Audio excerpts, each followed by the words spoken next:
Muita gente não gosta de contar para ninguém quanto ganha ou como gasta o salário. Mais que uma mania, isso é um direito que precisa ser respeitado, inclusive pelo governo, que tem acesso a essas contas. É o chamado sigilo fiscal, uma proteção que os órgãos públicos nem sempre conseguem garantir. Este homem é Francenildo Costa. O caseiro ficou conhecido em todo o país por detonar o escândalo que derrubou o então ministro da Fazenda, Antônio Palocci. Brasília, março de 2006. Francenildo diz publicamente que a mansão onde ele trabalhava era uma espécie de QG de políticos petistas, que usavam o espaço para fechar negócios suspeitos e depois para dividir o dinheiro. Segundo ele, garotas de programa participavam de festas promovidas na casa, que tinha entre os frequentadores assíduos o ex-ministro. Por causa das declarações, Francenildo é chamado a depor no Congresso Nacional.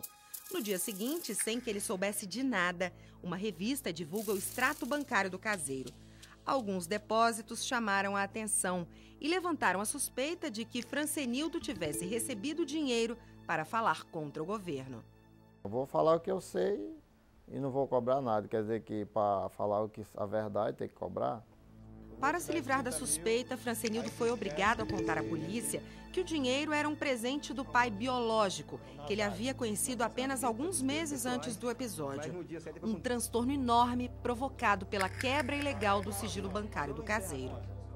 Eu estava com tudo em dia e consegui mostrar que aquele dinheiro não é nada que a oposição pensava, alguma parte da imprensa pensava.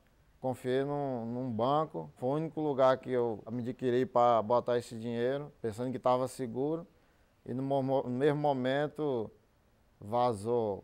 As informações bancárias e fiscais de qualquer pessoa devem ser mantidas em sigilo. A principal garantia vem da Constituição Federal. O bancário, ele diz respeito às informações da movimentação financeira da pessoa, do cidadão. O fiscal, ele te refere àquelas informações que o cidadão, como contribuinte, presta à Receita Federal ou, eventualmente, à própria Receita dos Estados também, quando solicitado. O que é coberto pelo sigilo, no caso dos bancos, são aquilo que se refere à vida financeira do cliente do banco.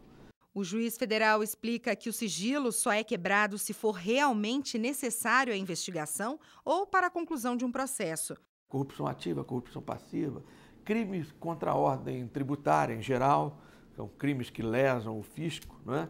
Crimes contra o sistema financeiro nacional, por exemplo, a remessa de valores para o exterior sem autorização.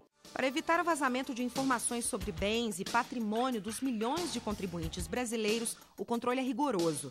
Funcionários e servidores da Receita Federal precisam ter uma senha e uma assinatura digital. O vice-presidente do Sindreceita diz que todos os acessos à base de dados são registrados, tornando possível, inclusive, a identificação do computador usado na busca. Somente a Receita Federal, que é o órgão incumbido de fazer a tributação, verificação da arrecadação dos tributos, é que deve ter acesso a essas informações. Para que os servidores da Receita possam trabalhar com esses dados, obviamente, eles vão ter que proceder a atos administrativos, eles vão ter que atuar. E esses atos administrativos eles devem necessariamente ser motivados. O sigilo ele é resguardado do público externo, não do público interno.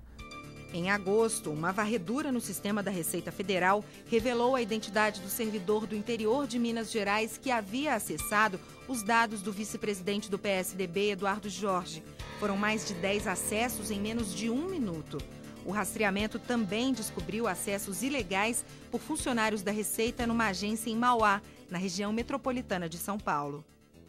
A importância do sigilo é justamente para que o contribuinte se encoraje de tratar desses assuntos com o fisco. Muitas vezes ele não fala isso com um amigo, não fala com um cônjuge, mas para o fisco ele fala. Ele fala justamente pensando que o fisco vai tratar aquela informação de forma sigilosa.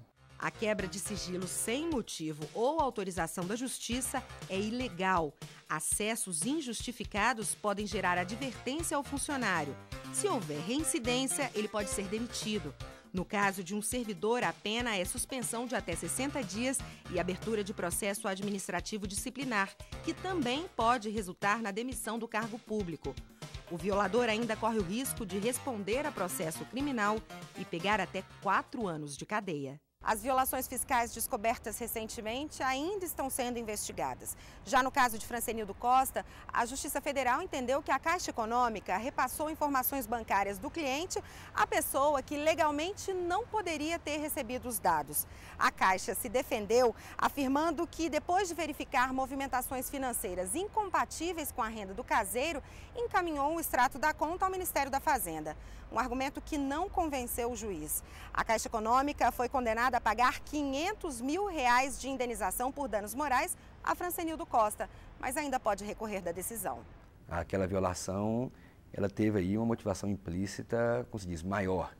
Então, com essa motivação implícita maior, você teve certamente um resultado maior do dano. Francenildo diz que só agora está refazendo a vida.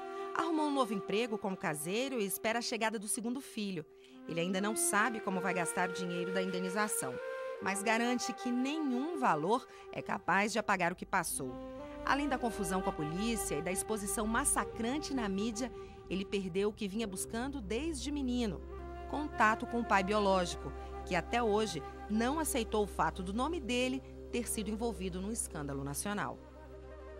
Tinha uma chance, perdi essa chance já, de me aproximar do meu pai, né? Que isso aí não é só eu que quero, é meu filho que de vez em quando pergunta. Fala assim, você já falou com seu pai no dia dos pais, né? É isso aí que me ficou chato. Meu filho sempre perguntava isso. Isso aí que doeu, né? Mas fazer o quê?